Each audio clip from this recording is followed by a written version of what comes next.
เราจะให้แนวยะให้ความรู้ให้แนวทางออกของภิกษุนักบวชทั้งหลายผู้กำลังแสดงธรรมหรือนำธรรมออกแสดงในการบ่ว่าจะเป็นการก่อสร้างสถานธรรมสำนักสงฆ์หรือคำว่าวัดนั่นแหละได้กระสร้างมีพระมีนั่นอยู่เกิดว่าวัดทั้งหมดนั่นแหละ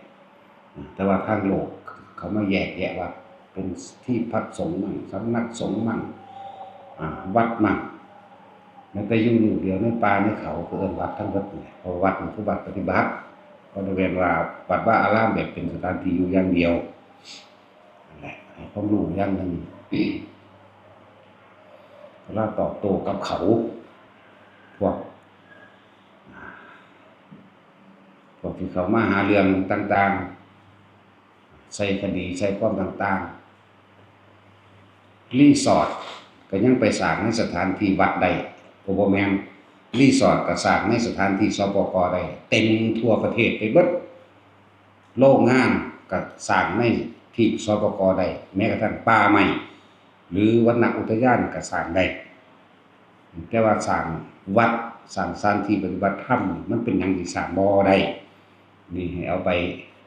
เป็นนัยยะเด้อโรงงานเยอะที่สุดในสถานที่ที่เป็นสปก.แล้วความรู้ตรงเกี่ยวกับว่าโอนไทยบ่ได้ซื้อขายบ่ได้เต็มธนาคารอยู่เอิ้นว่าหยังครับเรียกว่าหยังซื้อขายไม่ได้ต้องโอนให้ลูกได้เท่านั้นเท่านี้ก็ว่าไปแต่ว่าซื้อขายบ่ได้มันเป็นหยังสิบ่ได้ก็ในเมื่อธนาคารธกส.หรือหยังก็แล้วแต่เขาก็ยังรับจำนำก็เอิ้นว่าซื้อขายคือเขาต้นก็ได้แม่นบ่ล่ะเนี่ยหนึ่งแล้วก็ที่ว่าวัด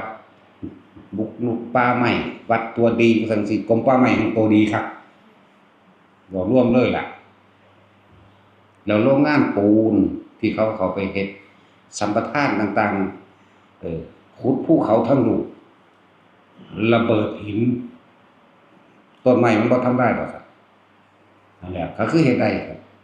โรงงานปูนต่างๆและโรงงานอื่นๆอีกเยอะแยะมากมายมันคือเฮ็ดได้นั่นคือบ่ผิดวัดพระเฮ็ดหยังขึ้นเพราะที่ได้แนะนำชักจูงชักชวนให้คนมาปฏิบัติธรรมทำความดีเสียสละแก้โลกผิดโลกนั่นบ่ล่ะบัดรีสอร์ทในที่สปก.เต็มอยู่ก็คือบ่พากันไปจับแหน่มันหลายคักกว่าวัดอีกนั่นบ่ล่ะโรงงานปูนบ้านจัดสรรต่างๆเยอะแยะนั่นแล้วจังซี่ล่ะให้ทำเกษตรอย่างเดียวเกษตรติโรงงานเกษตรติแถมซ้ำโรงงานนั่นน่ะเวลาปล่อยน้ำเสียออกมาลองแม้เอาไปใส่ดินเอาไปถูกต้นไม้ตายพืชพันธุ์ธัญญาหารแม้กระทั่งสัตว์เล็กสัตว์น้อยอยู่ในพื้นดินที่ปล่อยน้ำโรงงานใส่หรือควันต่างๆถ้าไปถูกต้นไม้ถูกดินตายเหี่ยวแห้งหมดเลยนั่น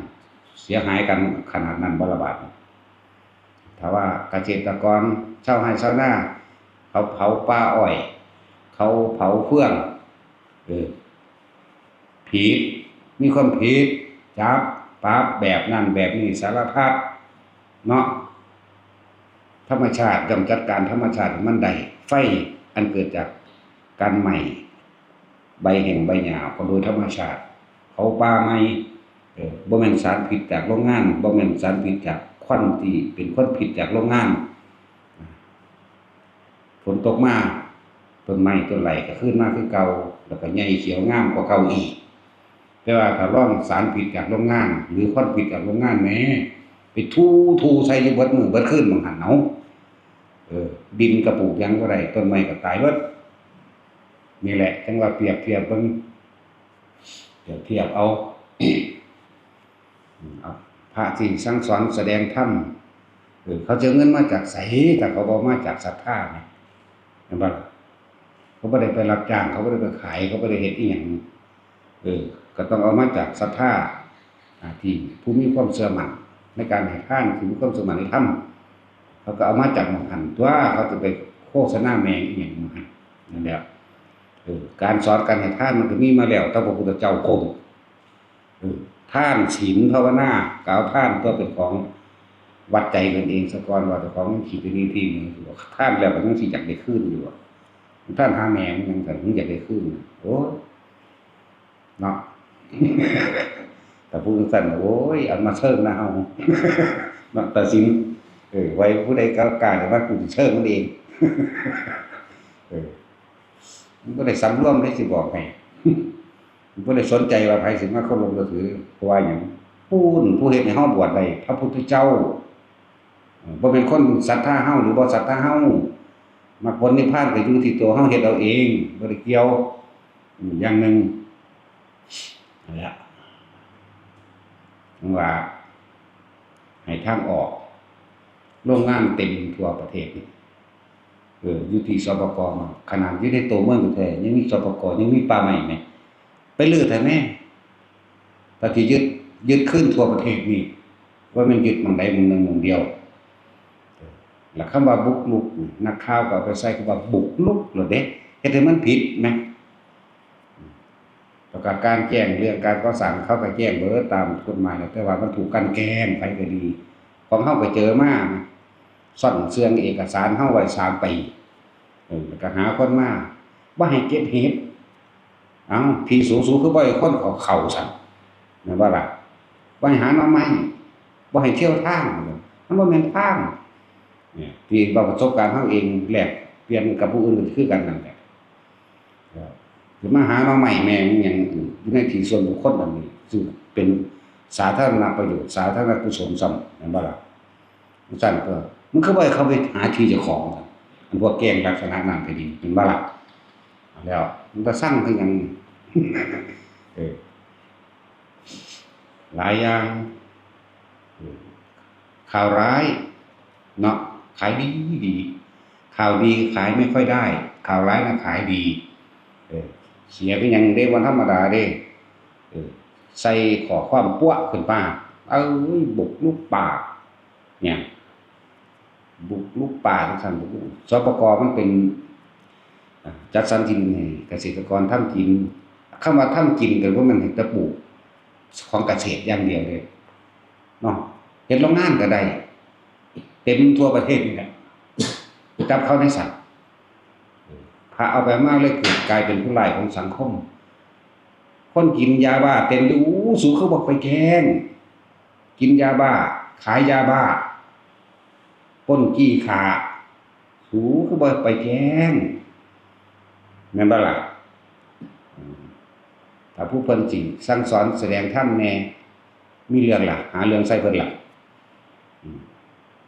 แต่ว่าเฮานำประสบการณ์ต่างๆที่มีมาแม้แต่ครั้งพุทธกาลเรื่องของพระพุทธเจ้าก็เหมือนกันทางถูกนักก็หมู่อีกเพิ่นเป็นต้นแบบเป็นต้นฉบับเขาก็ไล่เขาก็จังว่า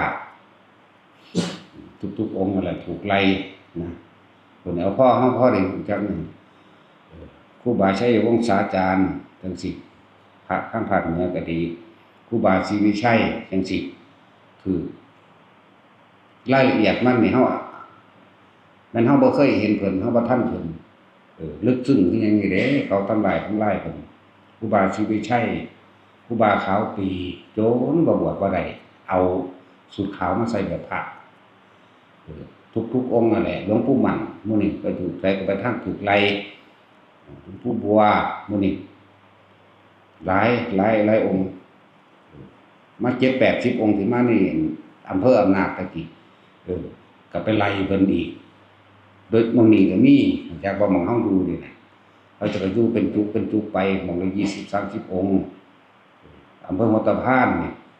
ขึ้นมานี่นั่นแหละแล้วก็พระที่เพิ่นมีชื่อเสียงแน่เพิ่นสอนดีแน่ก็ส่งคนเข้าไปหาวิธีเฮ็ดให้เพิ่นถูกจับศึกคือสร้างประเด็นไปในทางร้อนๆขึ้นมาสร้างประเด็น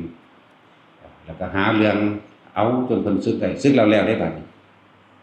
นั่นคือจุดหมายเขามีเท่านั้นนึงเด้ว่าสิเป็นพยันตะ พระพุทโธภาวนาพุทโธแล้วก็หลายๆองค์ถึงว่าชื่อมันชื่อว่าใดมันหลายอยู่เป็นมาเบิดนั่นแหละหลวงปู่สิงห์กันติยาคำเมาหลวงปู่สิงห์หลวงปู่อย่างไรมากทั้งเบิด100กว่าองค์ที่เฮาพอได้ในปัจจุบันที่เฮาพอได้อ่านได้ศึกษาประวัติเพิ่นถูกไล่ถูกคัดมาแบบใดเนาะก็สิเว้าเรื่องภิกษุเมืองนารันทาถูกเผาถูกตัดคอหรือมันเจ็บใจแฮงก็เลยว่าเฮาเอาอดีตที่เขาเจ้าผ่านมาล่ะมาปรับปรุงใส่ตัวเฮาเองวันในปัจจุบันณขณะนี้ในประเทศไทยเฮาเองสิสร้างวัดแต่ละเทื่อนี่ยากว่าตั้งโรงงานคันตั้งได้ง่ายๆเนาะโรงงานอยู่ในสปกก็บ่อึดรีสอร์ทในสปกอึดบ้านจัดสรรอยู่ในสปกก็บ่อึดบ่ได้ว่าตั้งแต่ว่าป่าไม้หรือว่าวรรณอุทยานแล้วนั่นบ่ล่ะโรงงานปูนคือเต็มปลูกไม้บ่ปลูกเกษตรบ่ก็เลยแม่นบ่ซั่นระเบิดภูเขาอยู่เบิ่งอยู่มันซั่นตัวแต่ว่าบุกรุกป่าไม้บุกรุกคักตัวเนาะภาษามันเฝ้าไม้ไปขายซื่อๆมันขายไปได้ที่ได้ละไปโอ้ยรถลังไหลลำเข้าทั้งในเมืองในกรุงเทพเฮาก็นั่นอันนี้เฮาก็เห็นกับตามาเท่าใดพันซุ่มหมายถึงรถซุ่มบ่แม่น7ต้น8ต้นเด้เป็นพันๆไหลลำเขาบ่ได้หวงแหนเขาบ่ได้สงวนเขาบ่ได้รักษาเขาหวงแหนรักษาเขาก็จับซั่นตัวเนาะปัตตาสีตาสาไปหาตัดไม้มาพอได้เฮ็ดเสาเถียงจับเผาถ่านจับเผาหญ้าเผาพื้นจับโอ้ยอยู่ก็แตกหมาพวกพ่อพวกแม่นะครับจับรถติดไฟแดงรถเป็นรถซุ่มต่อกัน5คัน6คันคือบ่จับรถซุ่มบางคันก็3ท่อนมันใหญ่บางคันก็2ท่อนมันใหญ่บ่ได้น้อยเด้อันพวกท่อนเล็กท่อนน้อยมาเป็น10 20บัดนี้ไหลเรียงหลังกันคือบ่ไปว่าเขาบุกรุกนะถูกต้องตามกฎหมายบ่อันนั้นนั่นแหละเขากินเหล้าเมายาตีกันฆ่ากันคือบ่ไปแจ้งจับเขาขายยาบ้าคนในบ้านรู้เบิดนั่นแหละว่าผู้ใดกินว่าผู้ใดขายคือบ่แจ้งจับคือบ่ผิดเนาะอ้างแต่ว่าบ่มีผู้แจ้งแม่นบ่ซั่นแจ้งได้สู่ขายเองแม่นบ่ล่ะพวกนั้นล่ะข้างหน้าเขาเอิ้นว่าโจรในคราบโจรถูกกฎหมายพวกนี้โจรถูกกฎหมายเป็นจังซั่นว่าเจ้าของโกงเองเป็นพันล้านหมื่นล้านคือบ่จับกันปุ๊บเนาะแล้วเอาไปมาพระแล้วสิเกิดกลายเป็นปัญหาสังคมเลยบัดนี้พวกบ่รู้จักหยังพวกว่าแต่เขาตีเข้าออกมานี่อันเหตุผลแนวอันทำร้ายกันอุ้ยคิดออกโอ้ยมันคือต่ำซ้ำแต่มันมีอันใดมันก็เอานั่นแหละออกมาเว้าอยากบอกว่าคนเฮาภูมิจิตภูมิธรรมความรู้อันใดที่มันสั่งสมไว้ในใจมันจะเอาอันนั้นออกมาเว้ามันสิหามาเป็นเหตุผลหักล้างเพื่อทำลายเด้พวกบ่บวชมื้อนี้บวช2พรรษาเทศไม่ได้ว่ะเทศบ่ได้แม่มึงบอกคนบ่บวชเขาก็ยังเทศทั่วบ้านทั่วเมืองอยู่สมัยโบราณมีไผจิตรคณบดีจะมาอ้างว่าเป็นอนาคามีเขาบ่ได้บวชเขาก็เป็นอยู่ในตำราอ้างแม่มึงบอกมึงบ่คันได้เห็นธรรมแต่ว่ามึงสามารถเอามาหักล้างได้นั่นว่าซั่นจิตรคณบดีพระติดขัดอันใดเพิ่นก็แนะนำให้นั่นว่าซั่นนั่นก็บ่ได้บวชซั่นซุมื้อนี้ก็เห็นสอนบ่อึดเยอะแยะอยู่เลยล่ะบ่อึดบ่อยากเนาะจังซั่นตัวทั้งผู้หญิงทั้งผู้ชายมันสิเป็นอีหยังบวชมาแล้วการสอนตัวถ้าไม่เอาธรรมะออกไปสงเคราะห์สิเอาหยังสงเคราะห์นั่นบ่ล่ะเขาพื้นฐานการศึกษาในธรรมะของมันมีมาก่อนหน้านั้นแล้วเขาสอนมาแต่ก่อนหน้านั้นแล้วดังนั้นผู้ ผู้ที่เขามาเขาสอนได้เลยเพราะว่าเขามีพื้นฐานแล้วยังเขาสอนตามประท่านได้บวชพูนสอนได้หญิงอีกคนหนึ่งคือนางอุตราหญิงหลังค่อมพระพุทธเจ้าตั้งให้ว่าเป็นผู้เลิศในการแสดงธรรมทั้งตัวเป็นทาสหรือเป็นคนใส่ของนางสามาวดีพระพุทธเจ้าตั้งเลยว่าเป็นผู้แสดงธรรมนั่นผู้ยิ่งนั่นอยู่ในเมืองของพระเจ้าอุเทนหรือเมืองหลักเวสาลียังหลักนี่ว่าเรื่องพุทธการเนี่ยฟังนี่เขาได้มีเหตุผลเนี่ยเอามาโยกให้เป็นในทางดีเด้ว่าสัตว์ว่ามันเอาเหตุผลไล่เขามาหักล้างกันควรส่งเสริมและสนับสนุนกันตัวคนบวชทางหายากอยู่คนในประเทศไทยมี70 ล้านบวชอยู่300,000มันไกลกันบ่สัตว์เนาะทางคนสึกไปเถอะมึงสิบวชบ่เขาสึกเฮ้ยเขาบ่มีสมอง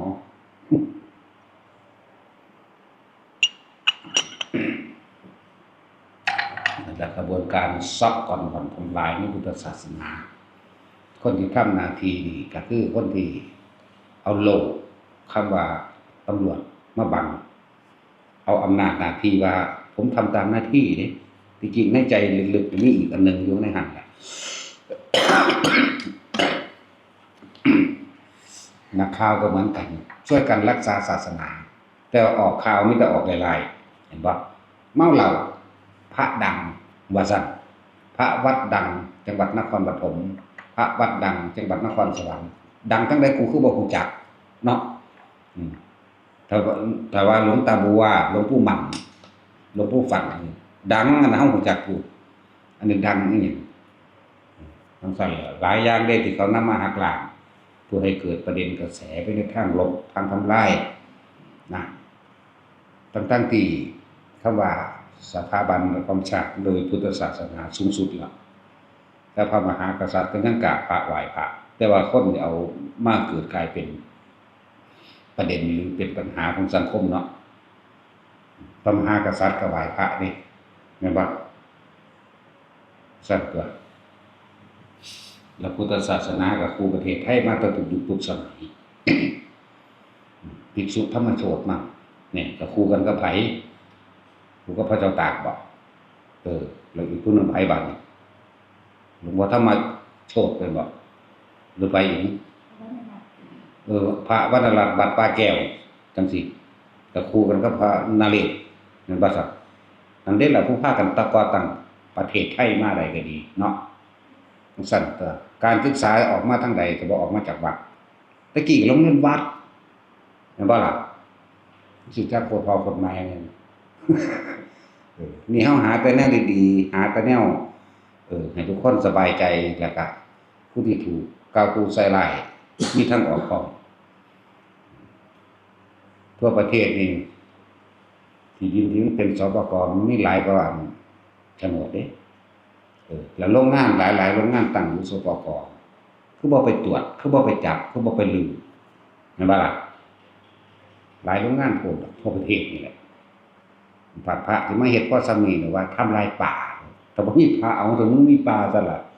ลองเบิ่งกันหน้าก็บ่รู้จักหยังบวชได้บวชคนแสดงธรรมแม้ยังไม่บวชก็แสดงได้บวชเพียงวันเดียวก็แสดงได้นะเขามีภูมิจิตภูมิธรรมของเขาอยู่ในตัวของเขาอยู่แล้วบ่จำเป็นว่าต้อง5 พรรษาพ้นวิสัยนั่นเป็นเรื่องภายในเข้ามาอีกถ้าครูบาอาจารย์ที่เขาเจ้ารับรองให้ว่าถ้าไปเป็นเจ้าวาดของหันเด้อได้เป็น2 พรรษา1 พรรษาก็สร้างไปได้คือเก่าเพราะเขาเจ้าปกครองอยู่เรื่องคือนิสัยนั่นก็อย่างนึงแต่ว่า5 พรรษานั่นเที่ยวไปโดยไม่ต้องบอกจักบ่ล่ะเที่ยวไปโดยไม่ต้องบอกก็ได้บัดนี้ถ้าเพิ่นเบิ่งแล้วว่าบ่เป็นตาให้ไปก็บ่ไปนั่นคือผู้เขาเจ้าเคารพกันอีกอย่างนึงผู้ให้ครูบาครูเมียนไปเป็นเจ้าอาวาสอยู่นั่นแหละแต่สิเว้าเพิ่นหาเขา3 พรรษาเด้แต่3 พรรษาอยู่ยติใหม่เด้บ่ของเก่า4ว่ามัน6เป็น7ตัวนั่นน่ะเห็นบ่ล่ะนั่นน่ะ7แล้วเด้ล่ะ ทางโลกเขาจะเอามือใบสุทธิมาใส่กันเนาะใบสุทธิว่าโอ้ยหาข้าบวชท่านทำมาบริวารเด้แค่ว่าอยากมาอยู่ร่วมกันก็ต้องกระทำในสิ่งเดียวกัน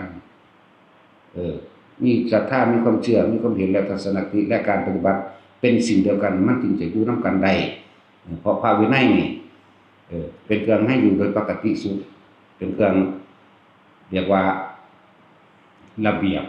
เพื่อให้อยู่ร่วมกันด้วยความสงบผู้ใดก็มีพระวินัยของไผของมันอยู่ในหันแล้วอันเดียวกันมันได้บ่ทะเลาะกันเห็นบ่ล่ะอย่างหนึ่ง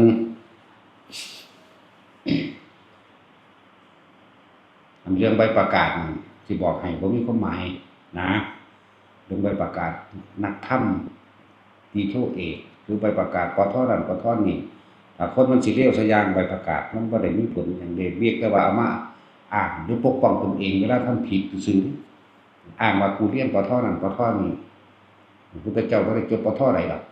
เนาะพระโมคคัลลาภาษาลีบุตรบ่จบปทใดหลวงปู่ใหญ่มั่นเฮาก็บ่ได้จบปทเด้คือสร้างพระอรหันต์ได้หลายองค์อยู่หลายอย่างจะได้ทำความเข้าใจในซะถ้าว่าตัวเองเป็นพุทธะนะต้องรู้กรรมต้องรู้ว่ากรรมเกิดจากการกระทำของตนเองต้องรู้ผลของกรรมต้องรู้จักบุญและบาปให้ตนเองว่ามันเป็นเจ้าของกรรมผู้อื่นมันไปตัดสินเขาส่วนมากโดยทั้งทำลายพวกซื้อข่าวเห็นไอ้คนแตกแยกพระแตกแยกเป็นนั่นก็ดีทำเพิ่มสังฆเพศที่เก่งทำไรคือดังทำไรเอาเถอะนะซื้อข่าวออกมาไปในทางที่มูภิกษุสงฆ์ก็เหมือนกันตัวเองเพราะท่านมีความรู้แท่งที่มูสงฆ์กับมูสงฆ์สื่อซอยกันถ้าว่าเรื่องภายวินัยทำผิดพลาดก็อย่างหนึ่งแต่ว่าถ้าโลกเขามาตีกระแสลักษณะนี้แล้วลักษณะคนเขามาย่ำพระต้องปกป้องซอยกันตัวเห็นบ่ล่ะอุ้ยถ้าพระบ่ปกป้องโลกถ้าพระบ่เสียสละไผสิเสียสละเด้เนาะเศรษฐีเขาก็หาอยู่หากินเลี้ยงผัวเลี้ยงเมียเขานั่นเลี้ยงหู้เหี่ยวเขาทั้งสองนั่นแม่นบ่ล่ะไผสิมากล้าสละเป็นสละตายใส่กันเด้อนี่โอ้บ่ได้กูลูกยังน้อยบ่ได้ลูกนั่นนี่มันถึงหัวซ่าดอกพุทธเจ้าหังรวยเพิ่นก็ยังสละออกมาให้เนาะแต่สิเว้าต้นฉบับล่ะพระกัสสปะพระมหากัสสปะมันก็รวยตัวพระนางภัตตกาปุราณีก็รวยตัวสมบัติพุทธ80โกฏบวกกันแล้ว160โกฏพุ่นตัวเขาจะก็ต้องสละเนาะพระโมคคัลลาภาษาลีบุตรพิมพ์เงินทองออกมาหาบวชจังซั่นก็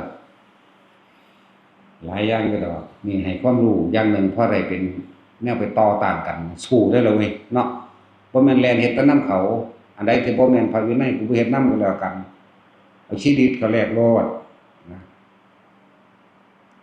มันบ่แลกหยังก็หาเลี้ยงลูกเลี้ยงเมียอยู่ก็ตายคือเก่าอยู่มั้ยเป็นหยังคือบ่ตายเพราะว่าสร้างแนวทางให้คนได้แสงสว่างโดยความหลุดพ้นนี่เว้ยตายคือเก่านั่นแหละมันเลือดจังได๋ก็เลยบ่มีบ่ผู้เสียสละจักคนนึงเนาะเฮานี่บ่มีชื่อเสียงอยากว่าล่ะเฮาจึงบ่ได้สนใจเฮานี่บ่ปรารถนาเลยว่าจักไม่มีมารมาขัดขวางเราปรารถนามารอยากว่าล่ะเราไม่ปรารถนาเลยว่าจะไม่มีโรคภัยมาเบียดเบียนเราไม่ปรารถนาเลยว่าทุกคนจะต้องเชื่อเราแต่เราไม่ปรารถนาเลยว่าสิ่งที่เราพูดไปคนต้องทำตามทั้งหมดใช่ปะล่ะจะบอกคำว่าเราไม่ปรารถนาเลยว่าจะไม่ให้มีมารมาขัดขวางเลยแต่ว่าต้องสี่เด้เมื่อได้โอกาสหรือเราไม่ปรารถนาเลยว่าจะมีส่วนแห่งลาภเมื่อมีลาภเกิดขึ้นไม่ปรารถนาเลยว่าจะมีส่วนแห่งยศเมื่อมียศเกิดขึ้นใช่ปะล่ะเราไม่ปรารถนาเลยว่าจะเป็นผู้มีชื่อเสียงสั่นตัวถ้ามีการชนะหรือเอาคืนได้เราไม่ปรารถนาเลยว่าเราจะ เอาคืนเราไม่ปรารถนาเลยว่าจะเอาแพ้หรือชนะกับบุคคลผู้ใดแต่เราทำเพื่อปกป้องตนเองเคยได้ยินบ่เด้อฆ่าเพราะเมตตารักษาบุคคลอันเป็นหมู่มากด้วยเมตตาไม่อยากให้เขาทำบาปมากขึ้น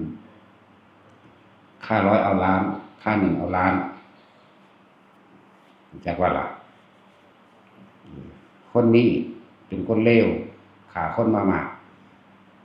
เข้าไปฆ่าคนเลวคนนั้นแต่ว่าคนล้านรอดและคนเลวคนนั้นยึดกรรมตรงนั้นไว้ก่อนถ้าปล่อยให้เขามีชีวิตอยู่ยืนยาวเขาจะสร้างกรรมมากขึ้นจากว่าล่ะแม่ผมไม่ได้สนใจเลยแต่ถ้าใครสิว่าบอกโคตรพ่อคนแม่เรื่องใดเด้เขาบ่ได้บวชน้องคนที่มีศรัทธาเฮาเด้เห็นบ่และเฮาก็บ่ได้บวชน้องคนที่ไม่ศรัทธาเราเขาบ่ฮู้จักเฮาสิเลยเนาะแล้วเขาบ่รู้จักเฮาเด้แต่ว่าพ่อสิมีชื่อเสียงแน่พ่อสิอันนั้นนี่แน่หาแนวมาโจมตีเลยแบกใส่ข้อมึงพับมึงตายแล้วนะมึงก็ต้องโจมมันมากหรอกเนาะแล้วเมื่อมีโอกาสที่จะเอาชนะเราไม่ปรารถนาเลยว่าจะไม่เอาคืนด้วยความแพ้และความชนะใช่ว่าล่ะสั่งตัวให้ความรู้เป็นกลางๆนะต่อสู้นั่นเลยว่ามันแรงตอนนั้นเขาแรงหาแมงบอกพยายามแมงน่าตายขึ้นกันเบิดตัวไปก็ดีเนาะแต่ว่าเทศบ่ได้ในสปก.โรงงานก็เฮ็ดบ่ได้บ่ซักโรงงานหลายก็วัดตัวเห็นบ่มันเป็นจังเฮ็ดบ่ได้ที่ว่าเขาเฮ็ดบ่ถูกต้องมันเป็นจังสิบ่ถูกตอนที่แรกถ้าเขาไปฟันใหม่ต้นแรกเรียกว่าขุดดินมักยกแรกสูคือบ่ไปคัดค้านเขาซะเนาะแม่นบ่ล่ะคือเฮานี่แหละเฮาก็เอาประสบการณ์เฮานี่มาว่าพวกบ่พอใจมันก็มีเป็นธรรมดาแต่บ่หลายเด้คนที่บ่เห็นด้วยนั่น 2-3 คนสร้างประเด็นขึ้นมาสามารถดึงคนมาเห็นด้วยได้ตั้งหลายเนาะเพราะว่าแนวหลายๆนี่คนเห็นด้วยหลายเพราะว่าคนส่วนมากมันบ่ได้มีธรรมเห็นบ่ซั่นมันบ่เข้าใจความจริงของชีวิตเขาบอกว่าผู้ใดเลวเขาบอกว่าผู้ใดดีเนาะก็สัตว์โลกก็ต้องเว้าคำว่าดีคำว่าเลวมาผลมันจังเข้าใจเนาะเขาบอกว่าไผผิดเขาบอกว่าไผถูกเขารู้ว่าสิ่งนี้ควรที่เป็นประโยชน์ต่อบุคคลหมู่มากควรคือทำสิ่งนี้ไม่ควรเพราะไม่เป็นประโยชน์เบียดเบียนตนและเบียดเบียนผู้อื่นเราไม่ทำแต่ว่าคนที่ไม่พอใจมันมีอยู่คนผู้เดียวคนเลวเพียงผู้เดียวจุดประกายขึ้นมาเนาะคือสิเก่งใจแท้ภาษาคนเลวผู้เดียวนึงเนาะขาแมงโลดเป็นหยังบ่ได้เอาสวรรค์ได้ว่าใครนับถือบ่นับถือแล้วพุทธเจ้าขายักษ์ต้นนี้อายุ80 ปีเนาะรักษาคนล้านขาผู้เดียวเอาล้านไว้4 ตัวทั้งบ่ได้สนใจเด้อ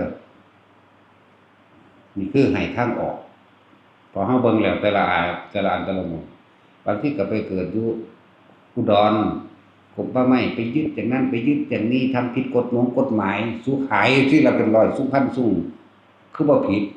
กฎหมายสูงเนาะนั่นแล้วปล่อยเขาไปสัมปทานนี่อีหยังถ้าว่ารักต้นไม้รักษาพื้นป่าเฮ็ดโรงงานปูนน่ะนี่แม่มึงนี่เนาะโอ้ยลูกเขาอีแตกหมาบ่ได้เงินไผเด้นั่นแหละเขาบ่ได้ตัดสินว่าผิดว่าถูกควรหรือบ่ควรอันใดสิ่งที่มันเป็นประโยชน์ซึ่งกันและกันก็นั่นกันตัวอันใดมันบ่ตรงกับความผิดเห็นแต่ว่ามันเบิ่งแล้วมันบ่ได้เสียหายหยังก็สิไปเดือดร้อนอีหยังคนบวชกับคนบ่บวชอันใดมันหลายกว่ากันบ่มันเข้าโคกับคนโคคักๆเด้พวกบ่ฮู้จักฮอดธรรมฮอดบ่จักฮอดวินัยพวกนักบวชก็คือกันบ่ศึกษาฮอดพระวินัย แลนเป็นบ้าตายแต่น้ำยศถาบรรดาศักดิ์น้ำโลกเห็นบ่ครับแต่เขาตั้งพระคู่พระขี่ขึ้นให้หัวสุกหัวซุ่นไปดินกลุ่มหำให้คนธรรมดามันบอกจังไดมันยังนอนน้ำลูกน้ำเมียมันอยู่มาแท็กซี่ย่านแมงยังวะแล้วเลยมันต้องเสียสละกันบ้างเลยเนาะประชิมเฮาฮัลโหลบ่ได้อยากด่ากูเต็มที่กูมักคนด่านี่กูบ่ได้มักคนยอม ด่ามาหลายๆโลดกูมักคือหยังนี่นั่นล่ะถ้ามักยอมรู้จักบ่มันเป็นหยังคำสรรเสริญเป็นดังยาพิษเด้ว่าซั่นนั่นแล้วคำนินทาต่างๆเป็นดังยาบำรุงกำลังเด้มารทั้งหลายนั่นแหละคือบันไดให้เราเหยียบจักว่าล่ะสั่นตัวมาโลดสุบุสลาดมาโลดหัวม่านเหยียบหัวมันขึ้นไปเบิดเนาะให้แนวทางออกเด้อแล้วก็ให้กำลังใจใช้วัดพอนะเขาเอิ้นใช้วัดซื่อๆผิดไผเลยแม่นบ่ล่ะพวกเขาก็จะเอิ้นนำว่านั่นแหละให้กำลังใจให้แนวทางออกแต่ทุกคนที่สร้างมารวมกันจะแตกกันร่วมตัวกันให้มันได้เด้อลูกศิษย์ลูกหาของไอ้ครูบาใช้วัดกันนะเอิ้นครูบาใช้วัดก็ได้เอิ้นหลวงพี่ใช้วัดก็ได้เอิ้นอาจารย์ก็ได้เอิ้นย่าครูก็เอิ้นได้เบิดเป็นจังซั่นเอิ้นได้ก็เอิ้นได้เอิ้นม่อมก็ได้ภาษาบ้านนอกเฮาเห็นบ่ครับหลวงพี่เอิ้นตัวหลายอย่างก็ดอกให้กำลังใจร่วมตัวกันต่อสู้เขามาเว้าบ่กี่อย่างก็หนีดอกอย่าพากันท้อถอยแม่เขามาทำลายชื่อเสียงเพื่อบ่ให้เกิดศรัทธาพระหนุ่มน้อยๆถ้าออกมาแสดงธรรมปุ๊บนี่มีคนศรัทธาหลายนะเมื่อมีคนศรัทธาหลายแล้วมันสิสร้างศาสนาและดึงคนเข้าสู่ความจริงได้หลายด้วยความบริสุทธิ์ใจของตนนั่นแหละแต่ว่าคนถ้าบ่มีความบริสุทธิ์ใจมันก็ล้มเหลวเอาเองดอกเข้าใจว่าล่ะหมายถึงภิกษุนักบวชผู้แสดงธรรมถ้าตัวเองบ่บริสุทธิ์ใจแล้วไปได้บ่นานล้มเองแต่ถ้าผู้บริสุทธิ์ใจแล้วธรรมะพุ่งคนเข้าหาหลายเข้าหลายออกพวกเสาะกันบ่อนทำลายศาสนาเขาเลยสกัดไว้เขาบ่นอนอยู่หั่นดอกสู้เอ้ยสู้พากันนอนอยู่ในวัดสูงนั่นแหละจักว่าล่ะเขานักข่าวมันก็บ่นอนอยู่หั่นดอกมันก็คิดฮอดเมียมันคิดฮอดหีเมียมันคิดฮอดค่อยผัวมันอีกมันก็มันเว้าแล้วมันแล้วก็การตอบคำถามนักข่าวต่างๆมันสิจี้เอาคำตอบเด้แบบเค้นเอาแบบจุดประเด็นเค้นเอาแล้วให้ตอบไปในทางที่เป็นประเด็นที่ทำลายเด้ก็สิไปสัมภาษณ์เฮ็ดหยังเนาะรู้จักอยู่แล้วข่าวดีขายบ่ได้ข่าวร้ายขายดีรู้จักบ่ล่ะอย่าให้มันมาสัมภาษณ์แหมมันบ่มาใส่บาตรให้ดอกนะแต่ของสร้างเองให้มั่นใจในตนเองเด้อไปก็ดีให้มั่นใจศรัทธานี่บ่เคยหวั่นไหวจากธรรมเพราะเฮาธรรมเป็นไงอยู่แล้วธรรมคือความจริงชีวิตสัตว์โลกเป็นไปตามกรรมเฮามั่นใจตัวนี้นะเรื่องว่าธรรมเป็นไงจักธรรมราชาบ่จักธรรมิกราชบ่เรื่องว่าบุคคลผู้เอาธรรมเป็นใหญ่สั่นตัวให้มั่นใจในสิ่งตัวเองทำไงขนาดพระพุทธเจ้าเฮาสวยชาติโพธิสัตว์พระหาชนกตกน้ำเลี้ยวก็บ่เห็นฟังเพิ่นก็ยังมั่นใจว่าเพิ่นต้องลอยไปให้ถึงฝั่งเท่าใดขนาดฝั่งนั้นอยู่ไกลคนเฮามันมีชีวิตอยู่ถ้าบ่ดิ้นรนขวนขวายก็ขึ้นชื่อว่าขาดเบิดความเป็นคนของตัวแม่นบ่ล่ะนี่คือการสร้างมาได้ขนาดนี้แล้วร่วมตัวกันจะแตกกันร่วมตัวกันจะแตกกันมั่นใจในสิ่งตัวเองทำมั่นใจต้องต่อสู้และปกป้องตนเองจะอ่อนต่อโลกหลายเนาะเพราะเฮ็ดจั่งใดก็เฮ็ดแหมงโลดเป็นหยังอยู่กูจังเฮ็ดถ้ามาบ่เป็นท่าบ่มาอันนั้นนี่นำแมงโดยได้ผู้ดีนั่นแล้วแทนที่สิซอยกันปกป้องและรักษาหมู่อันสงฆ์องค์เน้นเหมือนกันเนาะ ไปโจมตีซอยเขาเฮ็ดหยังบ่ได้ศึกษาเลยบ่ว่าอ่านบ่พระไตรปิฎกว่าอ่านบ่พระวินัยแล่นนำโลกเขาเฮ็ดหยังกฎหมายนั่นน่ะถ้าเฮาอยู่ในพระวินัยแท้ๆกฎหมายเฮ็ดหยังเฮาบ่ได้เพราะมันรัดกุมยิ่งกว่ากฎหมายอีกกฎหมายบอกค้าเหล้าค้ายาสูบหรือค้าเหล้าค้าฝิ่นค้ามนุษย์บ่แม่นค้ามนุษย์ก็ค้ามนุษย์ก็มีคือกันนั่นแหละค้าเนื้อค้าสัตว์ถูกกฎหมายนี่แต่ของพระเด้ผิดเบิดเลยเห็นบ่ขยับตัวบ่ได้เลยแน่จังซั่นตัวมันเอากฎหมายมาควบคุมเพื่อว่าบ่ให้พุทธศาสนาเจริญรุ่งเรืองนะโดยเฉพาะพระหนุ่มน้อยๆที่มีความสามารถเขาสิสกัดเด้เฒ่าๆอย่างเฮานี่เขาบ่อยากมาสนใจปานใดเนาะ มันแก่นก่อโลกแล้วกูมันโสตายแล้วเด้กูเมียกูก็มีหลายแล้วกูบ่ได้เงิดเด้กูฆ่าแม่งคือกันเด้กูนี่ เราตัดสินโดนแล้วเจ้าเป็นสร้างเด้อแต่ว่าก็สร้างแขนหักว่ะ สร้างแขนหมด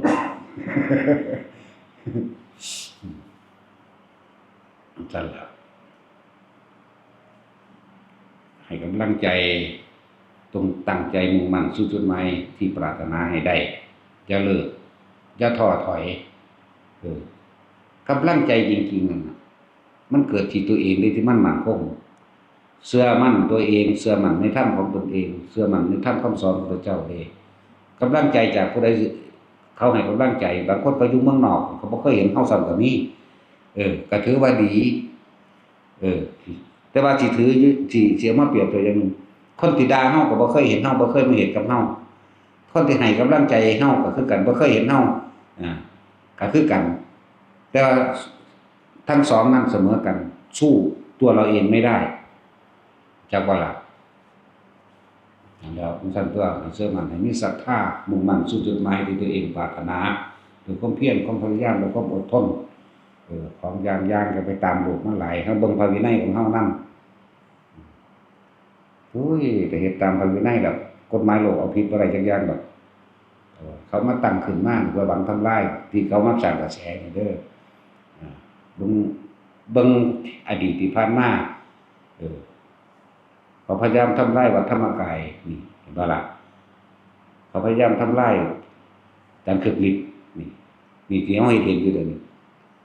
เพราะว่าวัดใดก็สร้างบ่อนำพระอินทร์ก็ตามเคยมีมาเหมือนกันเนาะจันทวันแต่ละหม่องอาจารย์คันชิดนี่ก็ยังซักกันอยู่เลยเห็นบ่นี่เกือบทุกหม่องหรือทุกหม่องเลยบ่ว่าถ้าเกือบแล้วไปเพียงแต่ว่าเฮาบ่ทันรู้ซื่อๆเขาจะก็ต่อสู้ตัวเขามาสู่แงะซำนั้นเด้แต่เฮาอ่อนแอเขาเหยียบเด้เขาเข้มแข็งเขาถอยเด้โอ้บ่ได้แข็งหลายเด้อซาละไม้ เพิ่นเด้อถอยมันบ่นอนเฝ้าอยู่หั่นดอก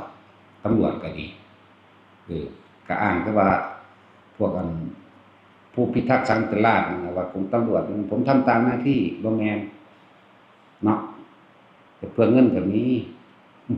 ถ้าเขาบ่จ้างมันก็บ่มาเฮ็ดมันเป็นอาชีพแทรกซ้อนในอาชีพคือลับต่างหาก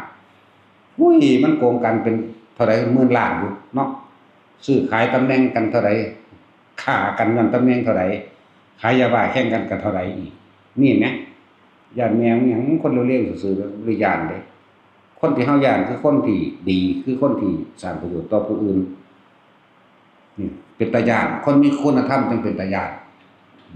เบิ่งผิวพรรณวรรณะโลดบ่แม่นขอบตาดำๆกวนอันมีแพนด้าเนาะปากก็เตอๆลอกๆยิ้มที่ปากก็เตอๆลอกๆคุยๆคุมตาก็แหล่ๆย้านแมวนี่ว่าเนาะควรมีแพนด้าต้องสั่นแล้วย้านหยังเด้คนมีบุญเขาคัน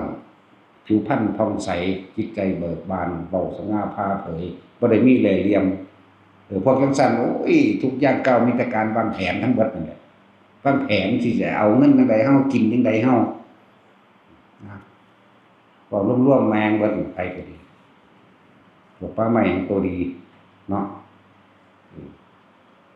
ลูกป่าสปกแบบลูกแม่มึงบอกมันเป็นไปบ่ได้เนาะ เขาก็ต้องทำถูกต้องเบิดแต่ผู้ตีข่าวนี่สำคัญและพวกหมู่ศิษย์คณะศิษย์หลวงพี่เชยวัตร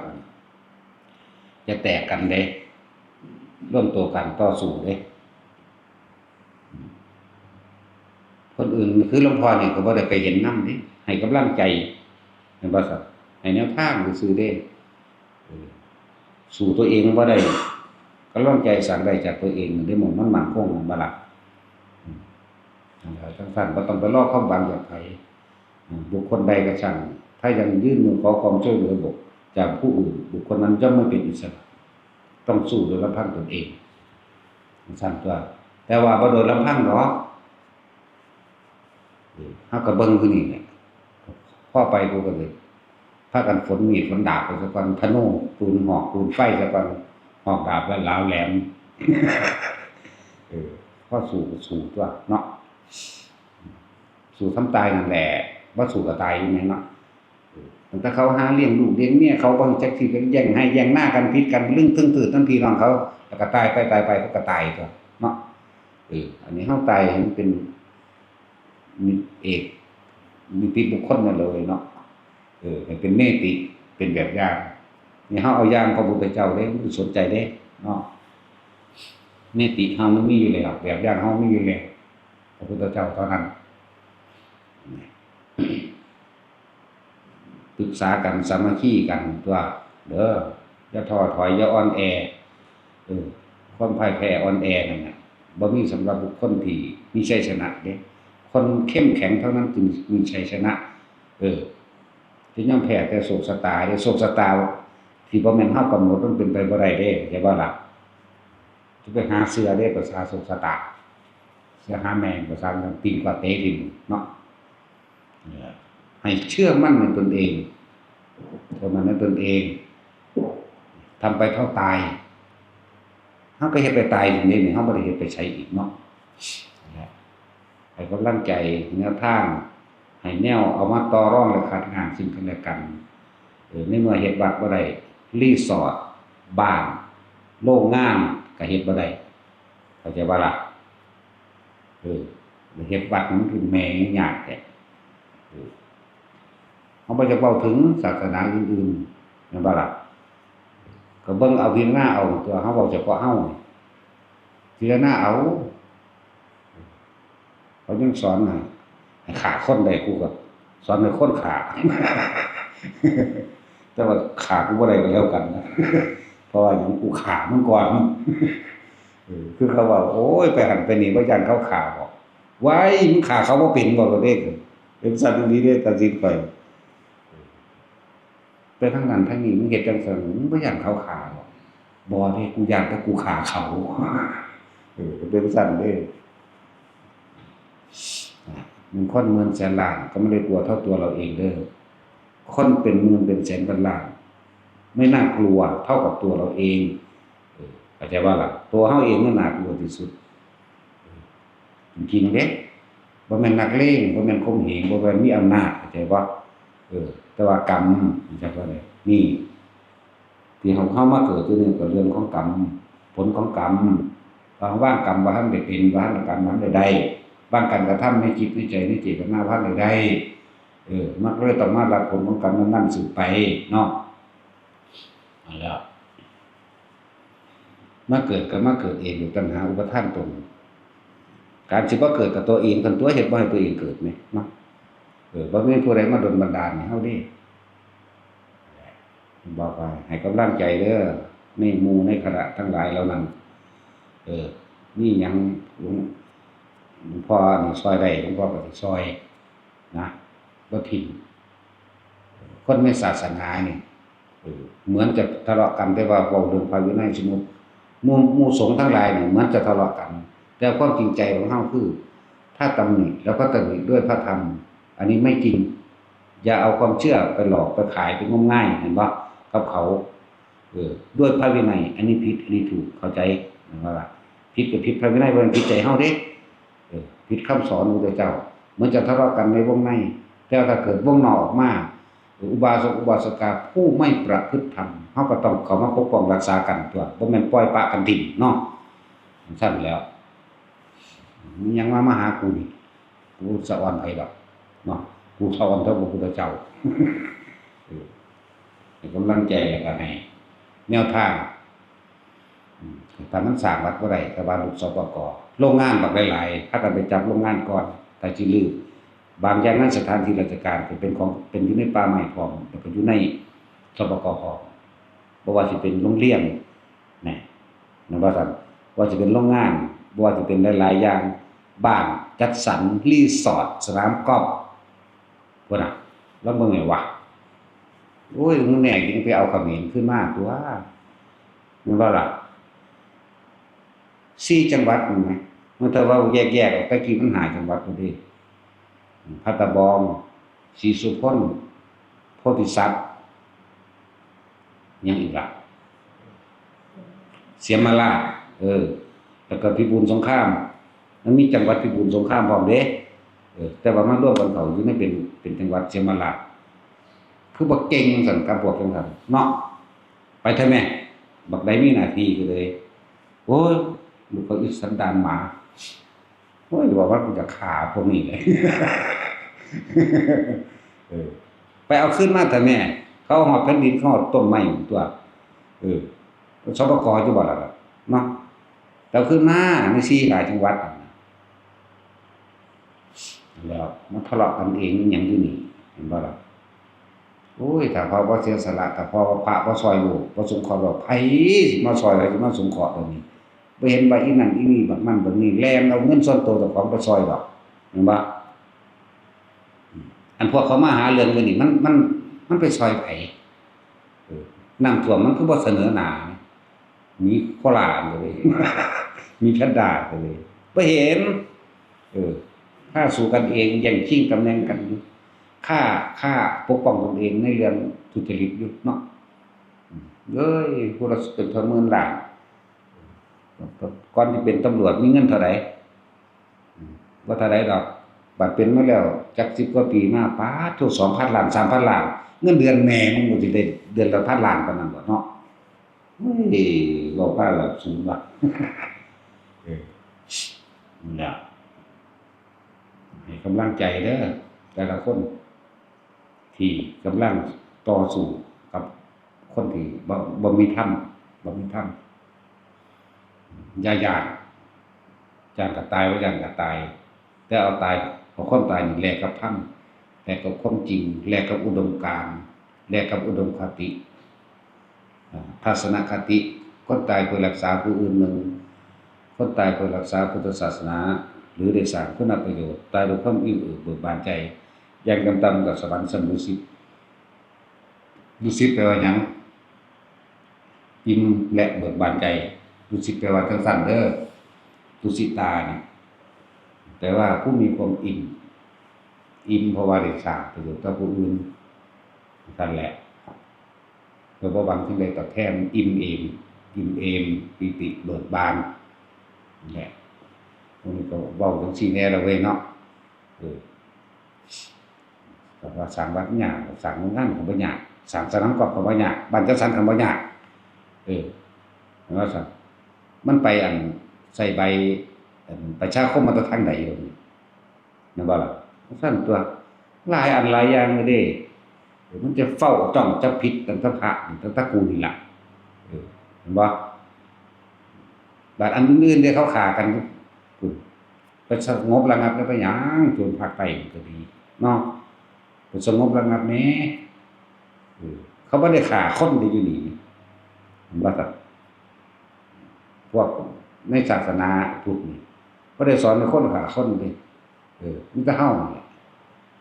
เพราะว่าเฮาก็บ่แม่นคนบ่แม่นพระอีกบ่มีชื่อเสียงอีกจักกูเป็นหยังก็บ่ฮู้คือกันนะถ้าบ่ดีว่ากูจะฆ่าแม่งโลดพวกสัตว์นี่ บ่ได้ฆ่าคนได้ฆ่าสัตว์เฮาก็ฮู้คือกันว่าเฮามีรายชื่อเป็นหนึ่งอยู่ในหั้นแม่นบ่ล่ะมันบ่มีเรื่องเลยกูรู้สึกว่ากูบ่เป็นปกติว่ะ เนาะตัดสินกูรู้สึกว่าบ่เป็นปกติเว้ยเดี๋ยวกูมักมีเรื่อง เหงา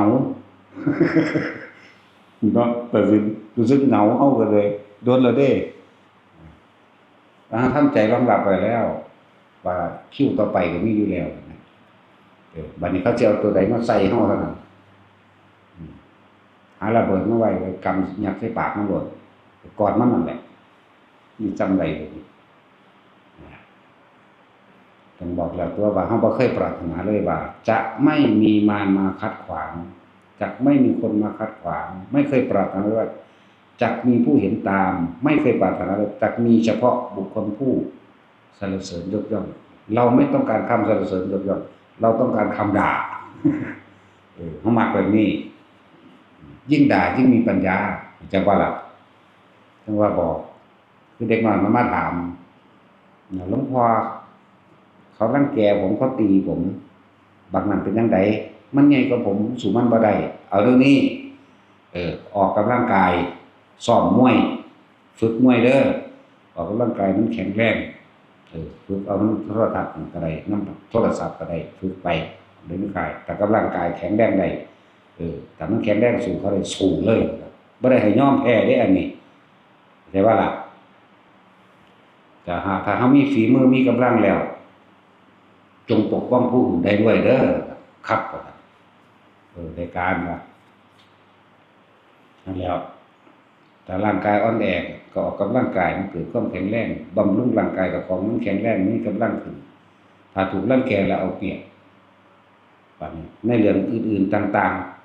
ๆก็ไปหาปรึกษาบุคคลผู้มีปัญญาเฮ็ดจังไดจังสิเอาชนะในลักษณะนั้นได้แต่ว่าบ่ให้ถือเอาความแพ้ในลักษณะใช่ว่าล่ะมันบ่ได้ให้ยอมเด้อสิบอกให้ทาได้ที่บ่เป็นธรรมแล้วบ่ให้ยอมสู้เลยแม้ตายก็พวกเฮาคือเฮาตายเพราะว่ารักษาแผ่นดินหมู่พระนเรศหมู่พระเจ้าตากรักษาแผ่นดินมาเขาก็รักษาเอาความตายได้แรงมากก็ดีนะเลือดเนื้อเชื้อไขจะอาบฉาบผ้าแผ่นดินอยู่ในนี้จะตายได้ละแรงมากอันเนี้ยถ้าเอาความตายแหลกทำด้วยกันแต่ว่าถ้าบ่ตายก็บ่ได้ทำเด้นั่นว่าถ้าไม่ตายก็ไม่ได้ทำฟังดีๆผู้ใดก็ข้ามความตายเบิดแล้วจังได้ทำพุทธเจ้าเฮาก็ปฏิบัติมาเท่าใดล่ะมันตาย3เทื่อตัวกั้นลมหายใจลมหูลมออกหูปึ้งปึ้งขึ้นสมองอีกอ้วนไปเบิดของเฮาก็เคยเฮ็ดคือกันมั้ยเฮาบ่ถึงเพิ่นดอกฮู้แม่นอีหลีเป็นคือเพิ่นว่าตัวเศร้าๆกูสิตายเศร้าตัวกั้นเอาคักๆเนี่ยจนกำมือเข้าจนเหงื่อคั่นออกเด้ลองเบิ่งหูนี่ลมออกหูนี่บ่สิดันฮอดทะลุหัวพุ่นตัวโอ้บ่ได้ตายหายใจไว้ถึงสั่นเลยอดข้าวก็อดสูงสุดได้40กว่ามื้อ19มื้อนอกนั้นก็บ่ได้หลายดอกทีละ10มื้อ7มื้อ10กว่ามื้อลดหย่อนผ่อนไปเลยสูงสุดได้49มื้ออดแต่ก็บ่ได้อดเพราะมันสิค่อยเป็นของมันเองเฮ็ดเบิ่งเบิดทุกอย่างแล้วตัวอิหยังอยู่เลยบ่ซั่นสิว่าถ้าบ่ตายสิได้ทำมันต้องตายจึงได้ทำเนาะฟังเข้าใจก็เข้าใจบ่เข้าใจก็ช่างเดี๋ยวว่าล่ะแล้วแต่คนเฮามันต้องผ่านความตายนั่นแหละความตายนี่บ่ได้มีความหมายสำหรับเฮาเด้มันผ่านแล้วผ่านได้ยอมรับมันเป็นเรื่องสบายมันเป็นเรื่องที่บ่ได้กังวลเลยกับมันพอเฮ็ดจังได๋มันก็ต้องตายเนาะหรือสิบ่ตายเจ้าจะอายุเท่าใดตัดสินเจ้าเอาจัก125ปีพุ่นบ่แต่ซั้นนี่ก็ยังอันแขนบดแขนร้อนไปแห้งแล้วสิว่าฮอดพุ่นโอ้ยอันบักพี่มันสิรำคาญนี่ล่ะรำคาญตัดสินได้สิฟ้ามือใส่อีกแล้วเนาะยังสิป้อนข้าวก็ป้อนแต่สยามหายใจก็หายใจสยามอยู่นี่หรือสายยางแช่แง่ใส่ท้องเลยเอาอยู่บ่แบบนั้นนั่นแหละให้แนวทางแล้วก็ให้กำลังใจแต่ละคนบ่ว่าตั้งแต่ฉบับหลายๆคนที่ถูกแบบนั้นต่อสู้แล้วก็คนที่มีศรัทธาร่วมกันสิก่อตั้งก่อสร้างร่วมกันร่วมใจกันเป็นหนึ่งเดียว ส่วนมากนั่นน่ะความเห็นแก่ตัวเปิดคำว่าพวกป่าไม้พนักงานป่าไม้มาหาเงินส่วนตัวก็มีมาแกล้งจับไม้จังซี่กระจายให้มันถ่ายรูปไว้ถ้าแม่นนั้นก็ดีเด้อถ่ายรูปไว้ก็แจ้งร้องไปปปชเฮาฮู้อยู่ดอกว่าเขาบ่เฮ็ดหยังกันแต่เฮาก็แจ้งบ่ให้มันหยุดเข้าใจว่าล่ะสองถ้ามันบ่ได้เรื่องได้ราวหยังรวมตัวกันถ้าเป็นพนักงานป่าไม้เป็นรังแกสปกเป็นรังแกตำรวจเป็นรังแกนี่เว้าร่วมบัดเข้าไปตีมันโลดเรียกว่าเข้าไปลุยมันเลยคัดกรองเกณฑ์เอาคนในบ้านไปตีถ้าเป็นตำรวจก็ตีในโรงพักถ้าเป็นอันสปกก็ตีแม่งอยู่ในโรงงานสปกมันนั่นแหละถ้าเป็นป่าไม้ก็ไปตีแม่งอยู่ป่าไม้เผาแม่งเลยจักว่าล่ะแต่มันยังเฮ็ดกับเฮาได้อันใดควรบ่ควรก็ต้องปกป้องตนเองอยู่ไว้เนาะแต่ว่าต้องตามธรรมคือต้องตามความเป็นจริงไม่ใช่เสแสร้งมันยาหรือใส่อารมณ์ให้ตนเองแต่ว่าใส่เหตุผลลักษณะว่าพวกนี้ทำไม่ถูกต้องโดยธรรมที่ชนะได้จักว่าล่ะธรรมก็รักษาผู้ประพฤติธรรมอันแล้วเข้าไปตีแมวมันโลดบ่ซั่นก็ดักยิงแมงโลดผู้ใดกล้าว่าคือเฮาเด้เขาย้านโอ้ยไม่ใช่สมณะก็กูบ่เป็นแม่เนาะเออผู้ทรงศีลต้องมีเมตตาก็กูเมตตาตัวกูจังฆ่ามึงกูย้านมึงไปเฮ็ดอันทำบาปหลายกว่าเก่าเนาะแล้วกูก็รักษาคนล้านจักว่าล่ะโอ้ยมันต้องเสียสละมั่งเลยมึงเว้าแม่งก็เรื่องนี้ศูนย์บัดแล้วบักใดอีใดเป็นผู้แจ้งแล้วคำว่าผิดกฎหมายนั่นน่ะจื้อไว้ในแต่ละคนต้องมีผู้เสียหายชีวิตและทรัพย์สินมันจึงจะผิดบ่แม่นเขาคิดขึ้นมาบ่แม่นใส่อำนาจหรือจะธรรมดาศักดิ์ขึ้นมาผิดเสียหน้าดินกฎหมายสปกเสียหน้าดินให้ทำเกษตรทำกินเท่านั้นเขาตั้งโรงงานเกษตรบ่เรื่องเขาตั้งโรงงานก็ดีแม่นว่าบ้านมองก็เป็นสถานที่ราชการทำตัวบ่ผิดติมึงหั่นเล่นแม่งเบิดตัวแล้วก็คนแจ้งนั่นน่ะมันเสียหายหยังชีวิตและทรัพย์สินหม้องใดนี่ต่างหากมันเป็นการรับประกันโดยธรรมบ่แม่นว่าผู้ไม่ประสงค์ออกนามมันเป็นไผเด้อผู้บ่ประสงค์ออกนามคนตายเนาะคือเฮานี่แหล้วผู้ไม่ประสงค์ออกนามซั่นเบิ่งพากันเฮ็ดเอาเองเบิดถูกไปพุทธคดีเนาะอย่าลืมเด้ว่าเฮาความตายแลกูคนผู้เดียวกายเดียวตายก็ตายผู้เดียวสูนั่นยังห่วงหีอยู่เนาะยังห่วงหีห่วงหำอยู่ผัวกับเมียสูนั่นทำท่ามากอดเอ็ดใส่ซี่ซวกคุณซวกพี่เป็นหยังตอนนั้นคือว่าฟาดปากมันเพราะว่าให้คนที่มารวมกับเฮานี่เห็นว่าคนพาลแม้นจะอธิบายด้วยเหตุผลกลไกเป็นใดก็ช่างเขาย่อมเขามีจุดหมายก็คือทำลายเราเท่านั้นบัดนี้ฮู้แล้วมันบ่บาดนี่ให้ฮู้ด้วยประสบการณ์ให้ฮู้ให้เจ็บใจเอาเองให้ชูนเอาเองให้โมโหเอาเองแล้วก็ให้เห็นเหตุแบบนี้เอาเองแล้วก็ให้เห็นผลว่าเขาบ่มีหยังเลยเขาเว้าแล้วเขาก็เมื่อไปอยู่นำผัวนํเมียมันเนาะบาดนี้เหตุจังไดเข้าใจว่าล่ะบัดนี้พระพุทธเจ้าอนุญาตไม้เท้าเพื่อป้องกันอันตรายจากสัตว์ร้ายเรียกว่าพากันเฮ็ดอันนั้นไว้ไม่เท่าแต่เอาใหญ่ๆเนี่ยหนักมือพอดีเลยฟาดกบหูแมงโลดป้องกันตัวเนาะถ้าเราไม่ป้องกันตัวเองถ้าเราไม่ช่วยเหลือตัวเองแล้วใครสิมาซอยคือพวกเขาด่าเนี่ยเขาก็ได้คือไก่เขาบ่ฮู้จักเฮาเด้นกน้องเขาก็นกน้องคือไก่เขาบ่ได้มาลุยนำเฮาเด้เฮาเป็นผู้สร้างเอาเองแหมหญ้าต้นแรกพวกกูตัวเป็นผู้ถอนขึ้นเนาะดินอันแรกก็กูตัวเสาอันแรกก็กูตัวเสาอันหามแมงครับอันนี้ท่านบอกว่าถ้าเฮาบ่รักษาสิ่งตัวเองมีอยู่แล้วไผสิรักษาให้เฮา เห็นบ่ล่ะเหมือนกับร่างกายเฮาเองถ้าเฮาบ่ปกป้องกับเฮาเองไผสิมาปกป้องเฮาจะไปรอจะไปมีความหวังกับไผนะส่วนเรื่องบุญสัมพันธ์หรือบาปสัมพันธ์หรือกรรมสัมพันธ์หยังมันน่าสิเป็นไปดอกนาเออว่าเฮาอยู่นี่ก็มี100กว่าอยู่ตัวสิบ่200กว่าเต็มอยู่อะบวกตัดสินเข้าไปอีกจังซั่นแหละ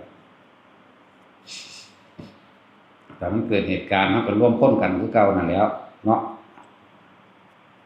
เรียกกำลังคนบึ้มมาโลดเด้อสู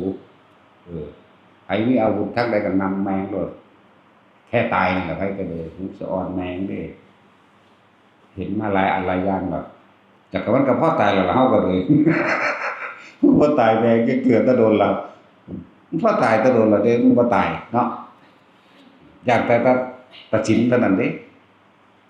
นั่นแล้วเด็กน้อยเป็นสั่นล่ะย้านตายเนาะสิไปเกิดใหม่เว้ยนั่นแหละก็แม่งก็เรื่องนี้ล่ะมื้อนี้ศูนย์แหละแล้วก็หมู่สงฆ์น่ะเป็นหยังบ่ปกป้องกันเองแม่นบ่ไปเห็นด้วยเห็นดีหยังกับเขาพวกเรียนมหาพวกเรียนจบนั่นจบนี่จบก็สร้างก็สึกไปแล้วก็ดีมันคือเฮ็ดหยังซั่นมึงบรรลุติแม่นบ่ซั่นหลายอยู่เด้นี่ก็เตือน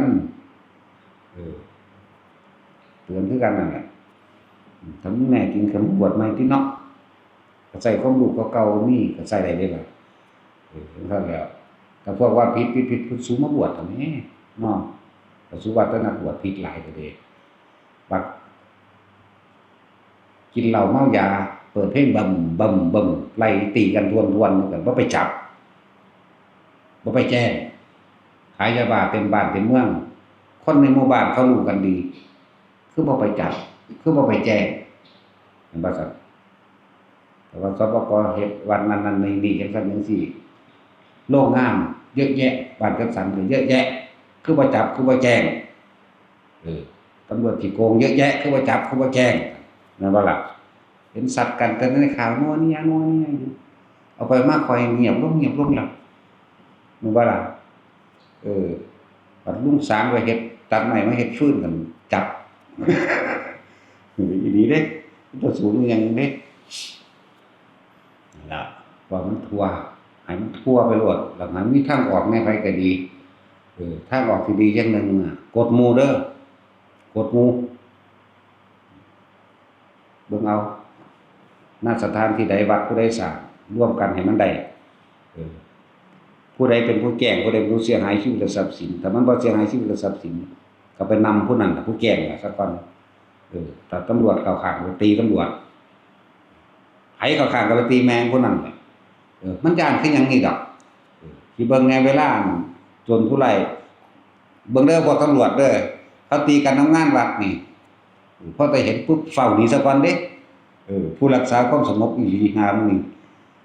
ตอนเขาตีกันฆ่ากันขึ้นบ่เข้ามาแย่งบ่เข้ามาห้ามบ่เข้ามาจับเด้เขาตายแล้วฆ่ากันตายแล้วจังมาเว้ยว่ามันมาแบบสงบอีหลีเด้นี่แหละจังบอกให้ว่า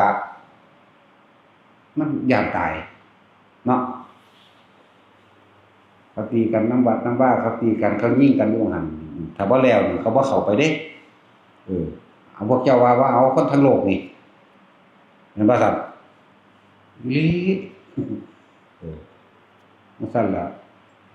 บัดนี้เขาขายยาบ้าเจ้าของขายเองจังสิไปจับไผหามึงนี่เอ้ยเด็กกูว่าล่ะโอ้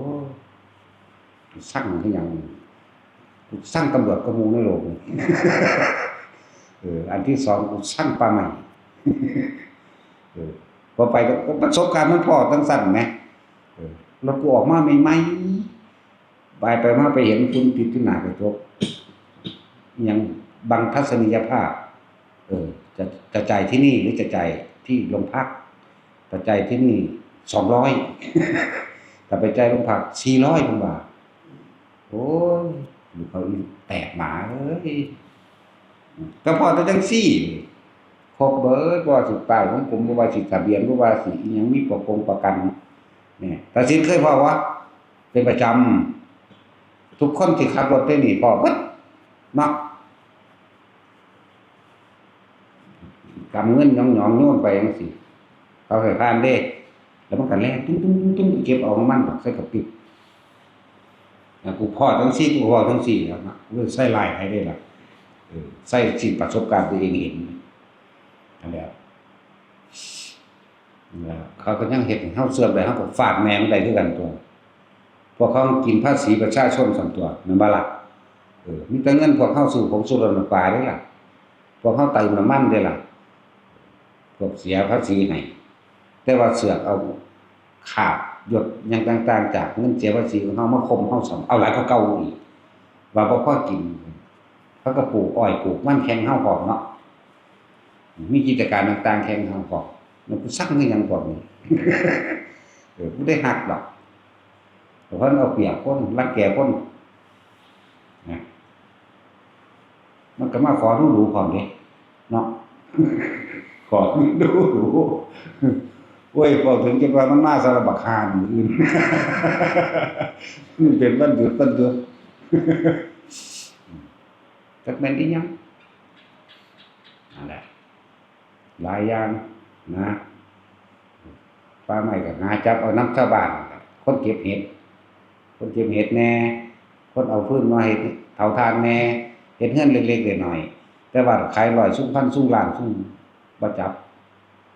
แถมสั่นมีรหัสโลโก้พร้อมเด้ติดน้ำรถนะพวกตำรวจทางหลวงหรือพวกตำรวจนั้นก็แล้วแต่ชาวบ้านเฮา